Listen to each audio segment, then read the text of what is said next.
Dans la nuit du 1er au 2 octobre, les gardiens de la révolution iranienne ont revendiqué le tir de 180 missiles en réponse aux attaques meurtrières d'Israël contre les populations de Gaza et du Liban, ainsi qu'à l'assassinat des dirigeants du Hamas et du Hezbollah. Lors de ces attaques, les sirènes d'alerte ont retenti à travers tout le pays, créant une vague de panique et poussant la population israélienne à se réfugier dans des abris antiaériens prévus à cet effet. Néanmoins, ces frappes de nature militaire ont causé peu de victimes et ont principalement touché des sites stratégiques en Israël dans le but d'affaiblir militairement et économiquement l'entité sioniste. C'est du moins ce qu'affirme le journaliste Wassim Nasser, selon qui des bases aériennes israéliennes comme celle de Nevatim et le siège du Mossad ont été visées par des missiles iraniens.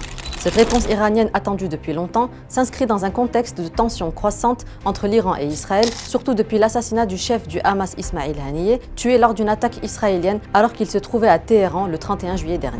Jusqu'ici, l'Iran n'avait pas directement participé à une confrontation avec Israël et avait réussi à maintenir un équilibre fragile.